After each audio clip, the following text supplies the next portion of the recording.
We want to understand not just about what you do, why do you do what you do? The Junk Luggers is saving the world one lug at a time. They're an eco-friendly junk removal company. They're trying to transform the face of the way junk removal is done by being sustainable in their approach. Welcome to the Franchise Hot Seat Podcast, where we talk about all things franchising. Now, here's your host, Dr. John P. Hayes. Hi, I'm John Hayes, and this is another episode of the Franchise Hot Seat Podcast. Welcome. Glad you're with us. I got a great show coming up for you today. I'm going to be interviewing Michael Mudd, who will be one of our keynoters at the Selling Franchises Bootcamp, January 1920 at Palm Beach Atlantic University, hosted by Titus Center. We'll talk more about that later. I want to get into Brand One, Michael's business, and talk more about that and what is Brand One all about? How does it work in the world of franchising? What does that mean to viewers? What does it mean to franchise professionals, consultants, and so on? Michael, welcome. Glad you could join me. Yeah, thank you, John. I appreciate the invite to join this podcast and also to keynote the conference. I'm excited to be here. Great. So you run Brand One, and that's one of franchising's premier franchise development leaders. You have perhaps the greatest single concentration of talent at Brand One. I know there are a lot of you involved. I don't know how many right now. We can talk some about that. You personally, I think I traced back to about the early 2000s, 2006 or so, when you were with Relax the Back, and that was your entry into franchising. Correct me if I'm wrong about that. But then you got into She's frozen yogurt, and you grew that business from 23 units to more than 550. Junk Luggers is another one. I think that's still a client. You described that as smart growth. I want to talk about that, what that means. Other brands that you have currently: Seniors Helping Seniors, one of the best markets ever; Ivy Brook Academy, Canine Resorts, Londo Lab, Gutter Shutter, Verlo Mattress, Waxing the City, and more. Let's begin though, Michael, with what is Brand One? How does that work? How does it fit into franchising overall? Why is it important to franchisors and to franchise prospects? Welcome, and I'm going to give you a chance to. Thank you for the great introduction, John. You did nail the background.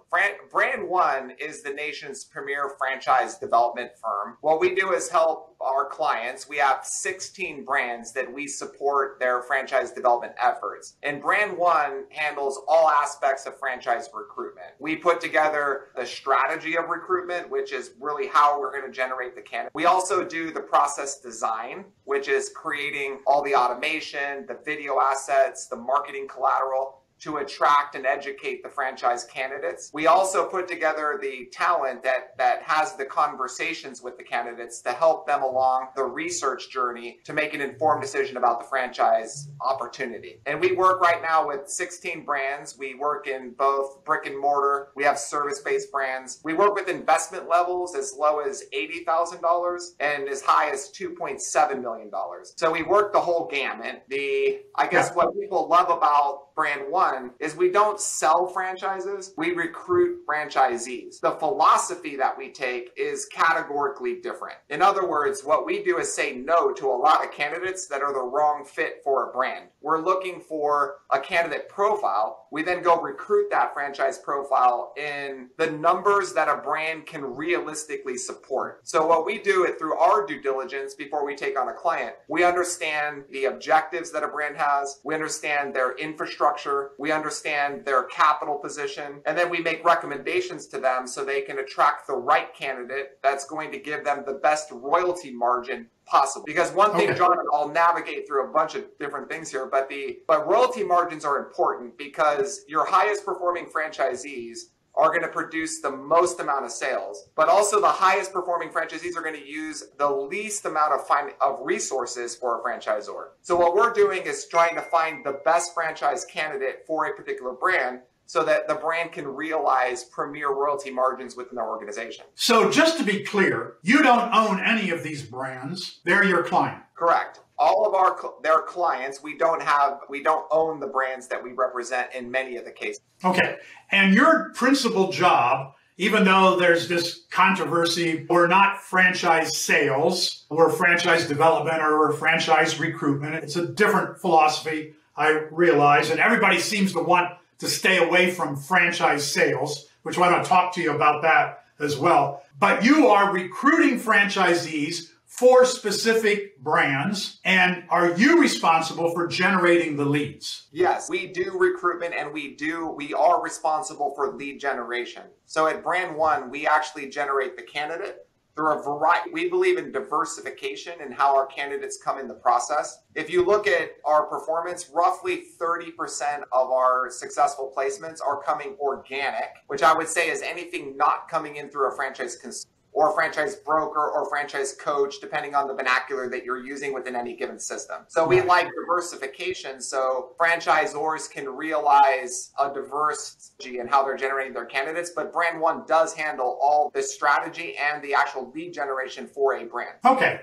so what's wrong with franchise sales? Why does that seem to be the dirty word in franchise? So franchise sales is really, if you look at there's a lot of philosophy out there that you should go and sell a franchise, meaning it doesn't matter how good the candidate is for your specific brand. So if they can fog a mirror, you're going to give them a franchise. You're going to sell them into the franchise system. At Brand One, we don't sell, we educate. That's the difference. We're not using tactics. We're not using pressure. We're not using, here, I'm going to get you an agreement. You have to sign it in 7 days. So we're not using tactics to produce franchise activity. We're using education so we can give a franchise candidate the right information so they can get comfortable with the business, and we're transparent. So what we want to do is make sure that the candidate has realistic expectations about the franchise system and is knowledgeable and educated about everything about that organization.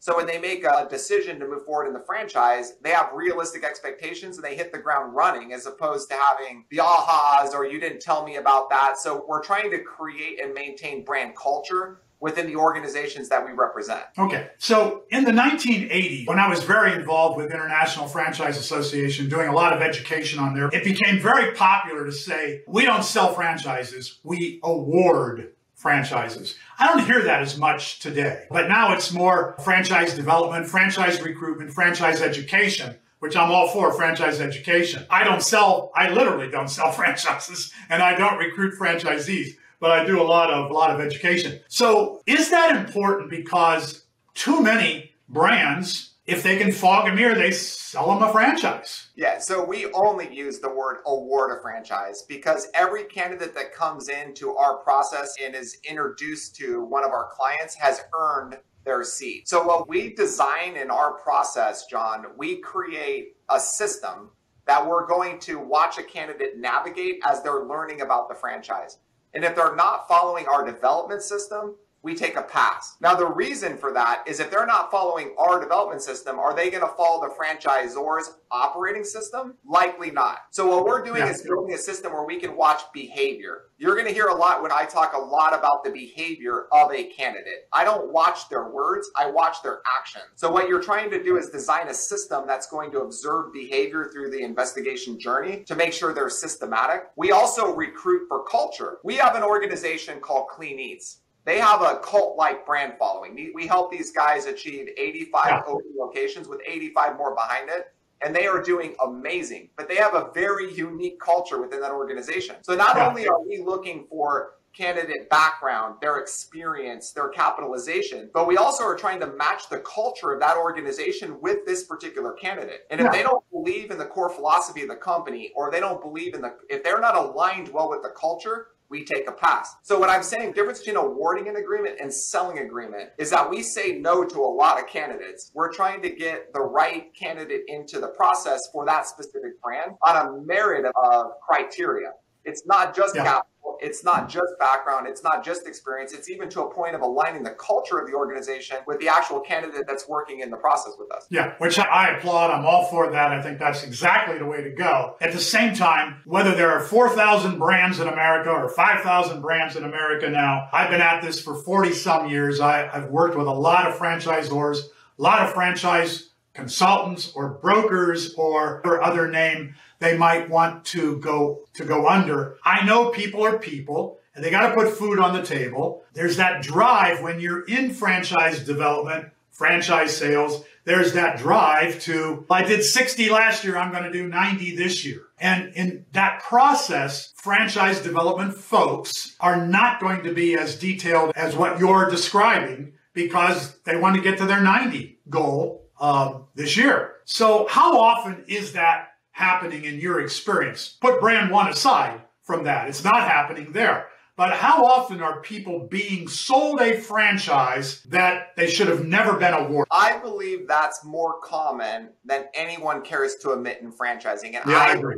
It is the one major issue in franchise development today. So this is the problem, John. If you only have 5 candidates going through your process, you can't be selective. So if your goal is 10 franchise buyers, and you only have 5 candidates in the process, you can't be selective. So the reason people love Brand One is we have 300 years collectively in our company of franchise experience. We've been franchisors, we've been franchisees, we've run operational teams, and we've run some of the largest development teams in the entire United States for some of the biggest brands in their respective categories within the hair care business, within the automotive business, within the yogurt business. So we have this collective talent that gets noticed. Now, what will happen is when we bring a client to the franchise community through franchise consultants specifically, the franchise consultants pay attention and they make notice. And we build huge candidate funnels. So we have lead generation efforts that are more robust than the average person. So we bring in a huge candidate pool that allows us to be super selective. The more people moving through your process, the more selective you can be. So what we do is bring in huge candidate pools so we can be selective with the candidates for our clients. That's really the problem and how we solve the problem with Brand One. So give us an idea.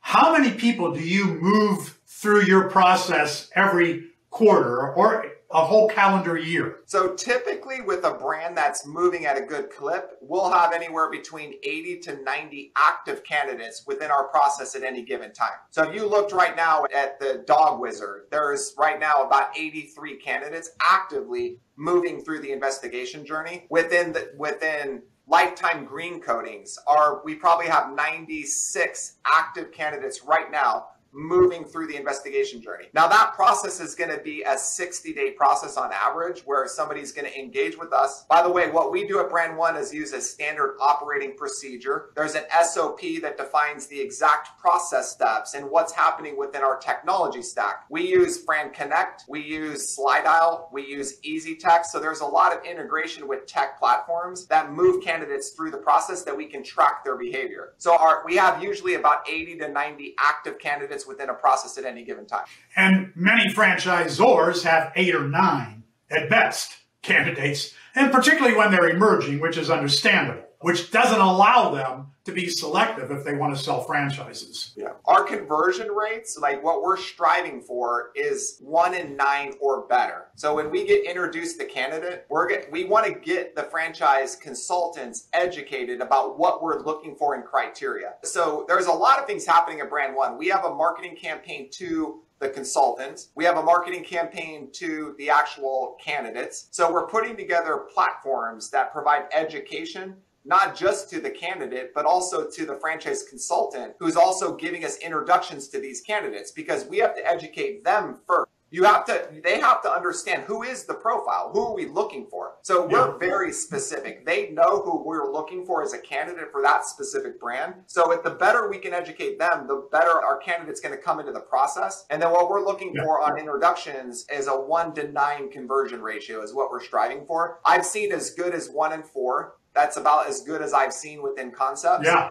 and I say, once you get beyond 1 in 16, you've got problems. So a brand needs to sit and start looking. What's wrong? Is it my process? Is it my developer? Is it my lead source? Now, I should define, John, this is not organic. So if you're people that are just not working with franchise consultants, don't think if you're not doing 1 in 16. If you're working with organic candidates, you're going to want to, the average is 1%. If you're good, you're probably going to get a 5% conversion from raw organic leads. Not from your website. I'm talking about paid leads through portals, through social media. Those are some of the metrics that we're looking for at Brand One. So the metrics for years have been the average franchisor needs 100 leads to sell 1 in 100. But you're talking about 1 in 9. I'm going to make one man smile. His name's Joe Matthews. So I was mentored by Joe for a while. Joe Matthews, John? I know him very well, yeah. He'd always ask a question, how many candidates does it take to convert a franchisee? Do you know what the answer is? No.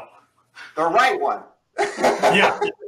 So Yeah, I always understand. at the end of the day, when you're going into your traditional approaches, if you're going to go into organic, non-consultant generated activity, what you need to do is refine your content. You need to do A/B testing on what you're communicating, what's the collateral you're using, and what's the marketing messages. And then you have to play with where you're putting that collateral and watch all your conversion metrics. Now, you want to watch leading indicators, not lagging indicators.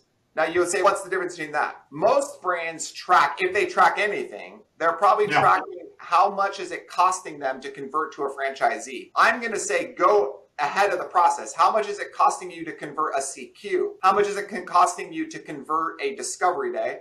And how much is it costing you to convert a franchise candidate? Because what will happen is you'll need to spend, the average franchisor is spending $230,000 a year on lead generation efforts. So if you're doing that, you need to understand what's the return on that investment. And if you're only tracking to franchisees and you're only doing 10 or 15 deals a year, you're never going to be able to get the data pool that you can make informed decisions. So you need to back your decision up into the decision process and look at your leading indicators, not just your lagging indicators on performance for any different lead gen spend that you may be doing. Before we continue, let me tell you about the Selling Franchises Bootcamp coming up at Palm Beach Atlantic University, the home of the Titus Center for Franchising in West Palm Beach. This 2-day bootcamp is jam-packed with information and people who will help you sell more franchises in 2023 and beyond. Everything from lead generation to technology that people are using today to sell more franchises, to events that you can incorporate, to how to sell to the generations of people who are buying franchises. Baby boomers don't buy the same way as Gen Z buys, and you need to know that information. Plenty of networking opportunities, 3 major keynotes, lots of information that will be valuable to you in this 2-day bootcamp at Palm Beach Atlantic University. You can get all the details at tituscenter.com. Click on Selling Franchises Bootcamp. It's set for January 19 and 20, 2023. So isn't it easier then, or smarter, for a franchisor to say, we're not going to do any of that tracking. We're not going to do franchise development in-house. We're going to go to Brand One and others that are in your competitors. Is that the smarter thing for a franchisor to do? It depends on each brand, so I can't make a blanket statement, but I'll tell you that a large amount of companies are going outside services because they can't figure it out in-house. And why recreate the wheel?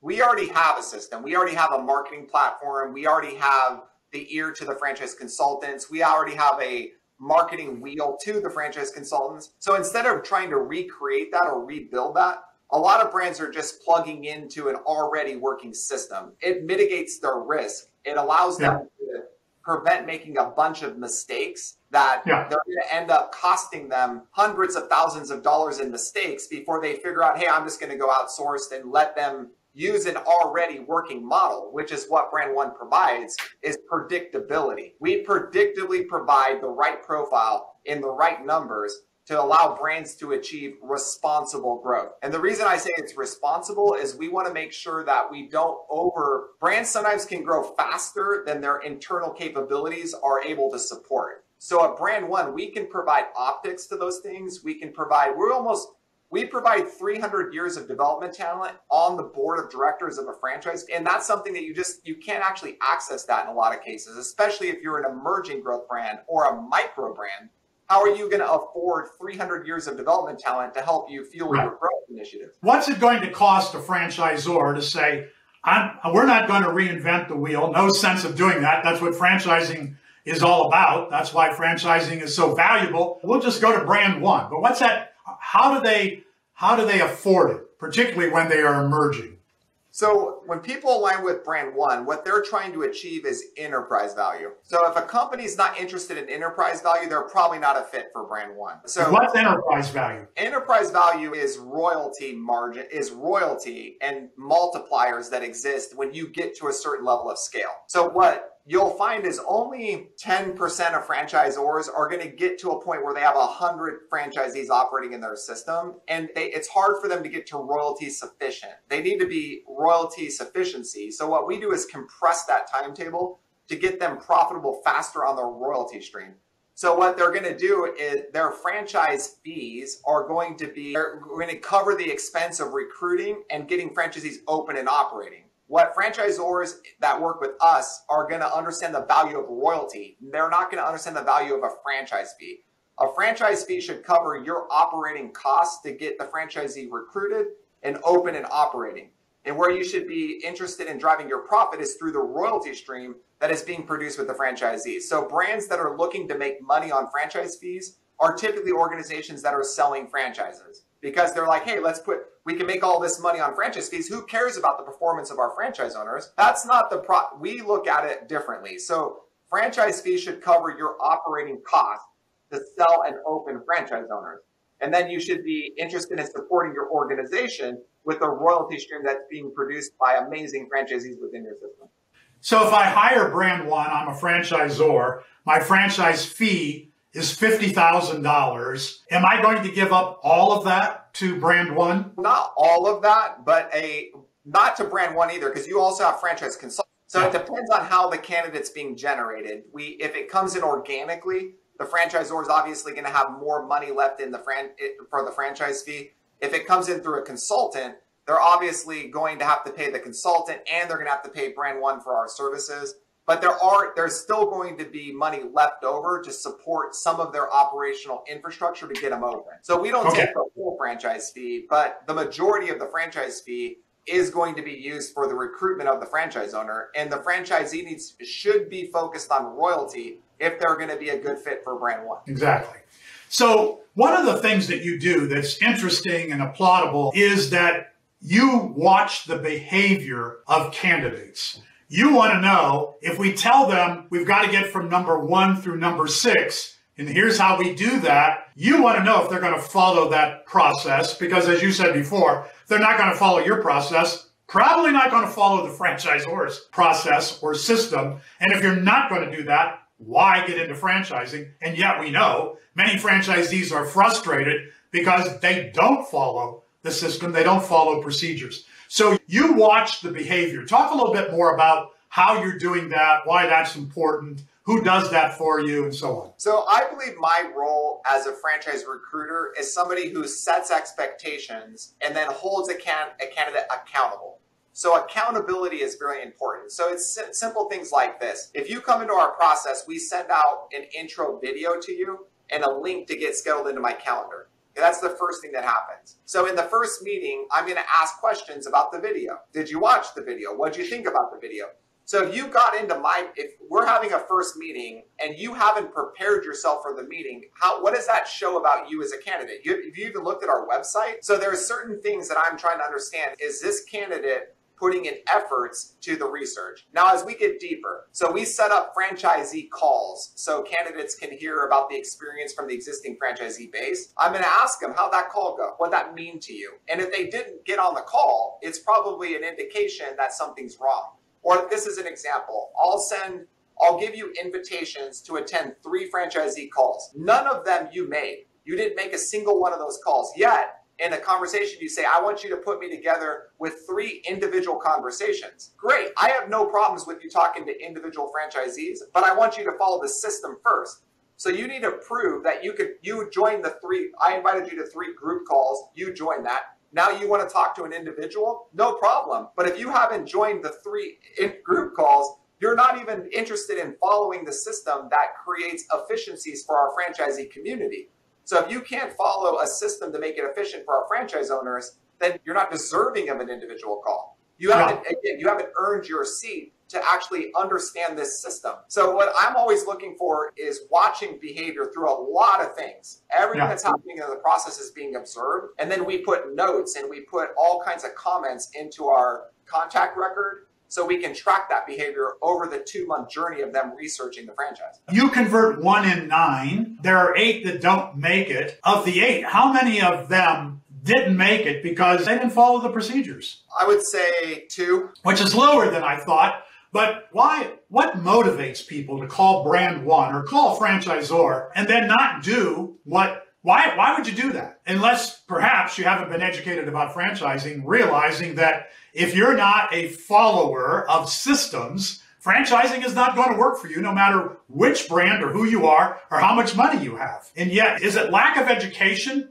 that creates this scenario? I don't think it's lack of education. I think it's people have a natural curiosity of franchising. So there's a lot of people that are just curious. They want to learn about what is franchising, what are options that I have for franchising. And sometimes they're considering a variety of options. So maybe they're looking at job opportunities, franchise opportunities, and their heart really is in the job. But they're just like, oh, let's just take a look at this as a secondary option. So they're just not putting the effort or the energy, and we can feel it. So as a franchise recruiter, my time is pretty important, and I need to spend time with the candidates that are showing and exhibiting behavior of somebody who is going to be a real asset for the company. And I want to spend less time with people who are not valuable and more time with people who are valuable. So what we'll do is just filter them out. So if they're exhibiting behavior that it's not worthy of time or energy or attention of a developer, we have good systems to just weed them out of the mix to make sure we're talking with the right candidates at all times. Okay. So franchise consultants or brokers or coaches, I don't know how many there are today, more than there were 10 years ago, 20 years ago. I was around franchising when that concept didn't even exist. More and more of them. I don't know the overall quality of them, but you depend on them to a certain extent. What's that relationship like? What's the value of those folks? How good are they overall? So it's an interesting question. So we don't rely on them because we have a lot of diversity in our lead generation efforts, but we like them for this reason, John, is we get better candidate quality as a result of our franchise consultants than we would organically. Now that would be interesting to you, but I could track it back to Menchie's. We did studies on it. With the time, I spent 8 years with Menchie's frozen yogurt, helping them scale up to a nationwide footprint. And in the process, we went back and tracked royalty, like what is the sales that is being produced by a franchisee from consultants versus what is the sales being produced by franchisees from organic activity. And believe me, we had a lot of organic activity. Now, we defined it this way, is that when people came in through the store experience at Menchie's, they fell in love with the brand, but they didn't fall in love with owning a business. So when people come into franchise consultants, they typically are saying, hey, I want to be an owner. I want to be an entrepreneur. And then a franchise consultant is going to show them options based upon their profile. So a lot of times they use behavior assessments. They use all kinds of tools to start to say this candidate's going to be a good fit for this system. So we get better candidate quality as a result of working with franchise consultants, defined by how much revenue these people produce from consultants versus organic channels. And now, to answer the second part of your question, the value of the consultant is in the relationship with the individual developer. Okay, this is a relationship business, and it takes an incredible amount of time to build a reputation that the franchise consultants know who you are, and what they work with are people they like, trust, and respect. And if you haven't earned that, you're not going to receive a candidate from a franchise consultant. So what will happen is a lot of brands will pay an exorbitant amount of money to go and get into the inventory of a franchise consultant network, and they don't receive any candidates, and they get frustrated, and they end up making huge mistakes because they just don't understand how to work with the franchise consultants. So what Brand One does is mitigate that risk. When you come in with Brand One, we've already built the reputation. The consultants already like, trust, and respect us. So it's really easy for the consultant to send us candidates because they know who we are. In fact, we've been working with them, again, I'll say it again, collectively for 300 years. So they know my most consultants know my daughter's name. I've sent a Christmas card or a holiday card to every consultant in the United States for 18 years with family photos. So we put a lot of effort in building the relationship with these consultants. So they just know us, and people want to work with people that they like, trust, and respect. And the good news with Brand One is we've earned that over a lot of years. Yeah, definitely. So you talk about smart growth, responsible growth. What's that? Why is it important? First and foremost, when I talk about recruitment, I'm sure a lot of franchisors that are listening to this podcast have an experience of a franchisee who's a bad fit. This is the franchisee that's misaligned, they're underperforming, they're always calling, they're chewing up all of your resources. So at Brand One, smart growth is twofold. One, it's finding the right fit and saying no to the wrong fit. That's first and foremost. So recruiting is so critical so you don't get the bad operators within your system, because that's like putting a bad apple in a whole bunch of apples. It can create major issues. Secondarily, we want to make sure that a franchisor doesn't grow faster than they're capable of supporting. That goes very bad. So if a franchisor can't get franchisees open or they can't support the franchisees, that's going to be detrimental to that company to the point where they may never realize enterprise value because they grew too quickly. So what we're doing is constantly watching the activity, how much candidate is going into the process, and can the franchisor support it? If the franchisor starts breaking down, we look for gaps. So one of the best things about Brand One is we understand operational systems as much as we understand development systems. In fact, one of my business partners ran operations for CertaPro for a lot of years. We've been franchisees in systems, so we understand operations and how to recommend solutions to problems that brands are having as they're growing. So that might be a breakdown in real estate strategy. It might be a breakdown in project management, but we can start providing solutions with other suppliers. We can start making recommendations to individual people that they may want to hire in the company to fill those gaps. So we're growing and we're watching for problems and we're making recommendation on solutions to fill gaps when problems are arising. How often a franchisor comes to you and you realize we can't achieve responsible growth? They're not able to support the franchisees. They've sold 100 units and they have 10 open. They can't get them open for a variety of reasons.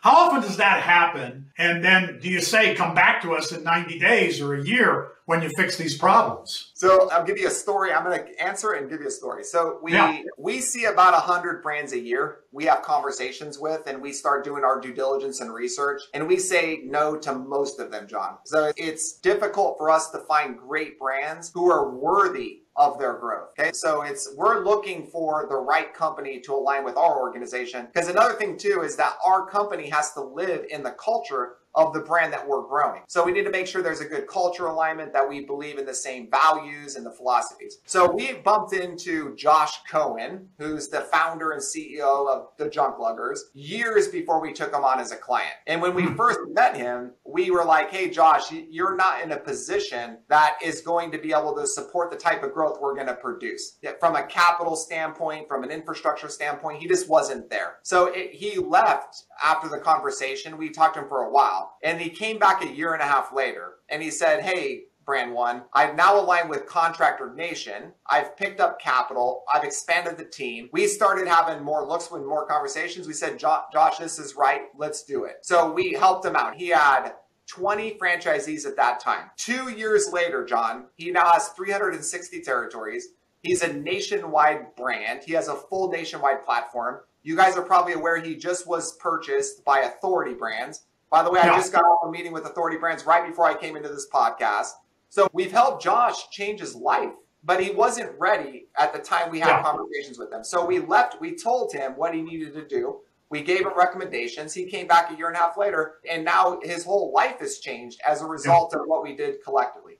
I could tell you more stories because the same thing happened with Reno Cells. Reno Cells was the same way. Renovation Cells, they left, came back a year later. We've now helped the founder of Renovation Cells with about 40 franchisees in less than a year. So we want to make sure that brands have the right systems and infrastructure to support the type of growth we're going to produce. Because, John, when people work with brand, we're going to accelerate the growth. We're going to create a tipping point predictably.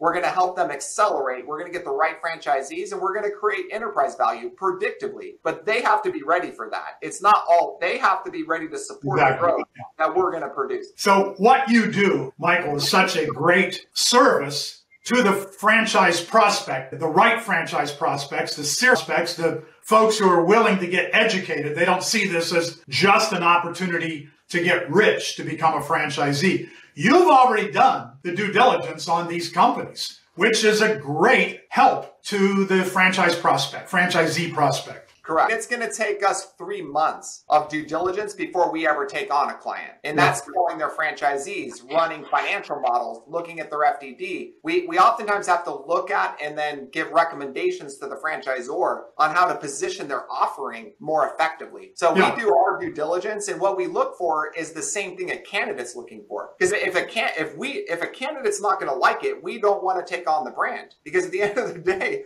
we want to get great systems that are going to be attractive for franchise candidates. That's what we look for is awesome systems. We then bring that to our franchise consultant friends. Our franchise consultant friends then bring us amazing candidates. And the whole thing is a success formula. But it starts with finding the right brand, John. That's probably the hardest thing we do at Brand One is finding the right brand. It's not finding the right candidate.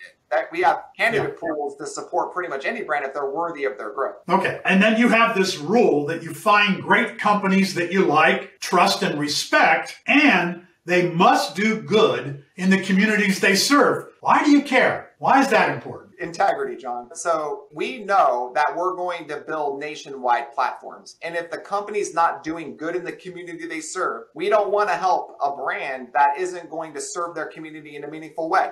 And if you look at our portfolio, they all have a why. We want to understand not just about what you do, why do you do what you do? The Junk Luggers is saving the world one lug at a time. They're an eco-friendly junk removal company. They're trying to transform the face of the way junk removal is done by being sustainable in their approach. Their mission is something I can get behind. That's something that I'm proud. My daughter, who's 11 years old, drives my truck, and when she sees a Junk Luggers truck next to me, she's excited to see that. And I want to be proud of the concepts that we bring to community. Menchie's was about making communities. It was never about yogurt.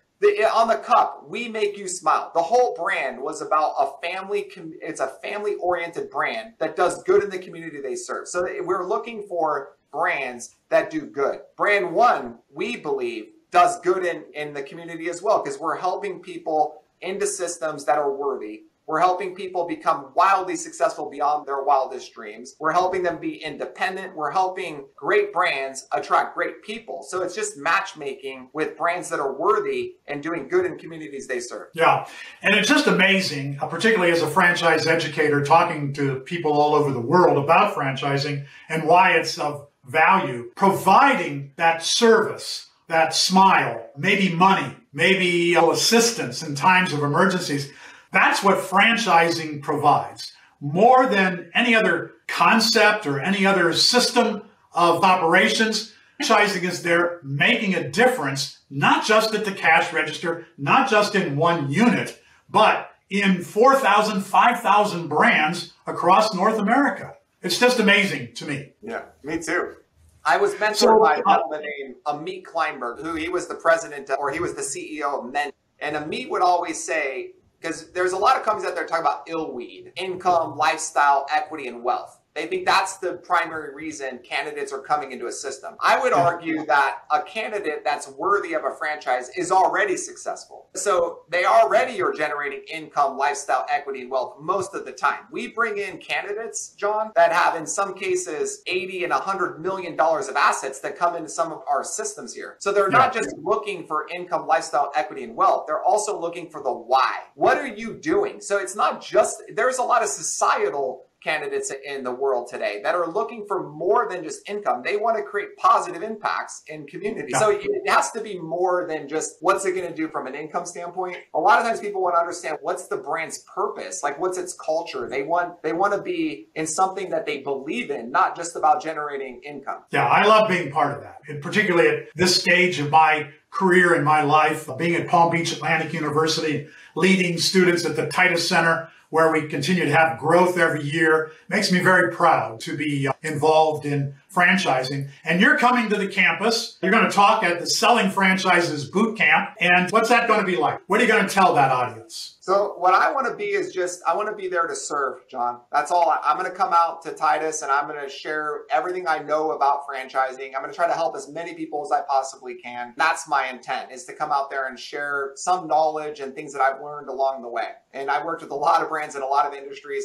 Hopefully I can help somebody be better in franchise development as a result of my... I'm sure you can. That's part of the reason why we invited you to come as a keynoter. I'm really looking forward to that, Michael, as so many other people are as well. Congratulations to all the things you're doing at Brand One, making a difference, not just in franchising, but in communities and across the United States. God bless you for that work, and I look forward to seeing you soon. Yeah, likewise, John. Thanks for having me, my friend. I'll see you soon. Thank you. Okay, Michael, that's great. That's good information, and I look forward to it, and I'll talk to you soon, later in January. All right, sounds good, John. Thanks for having me. Anything you need, let me know. I'll be talking to you soon.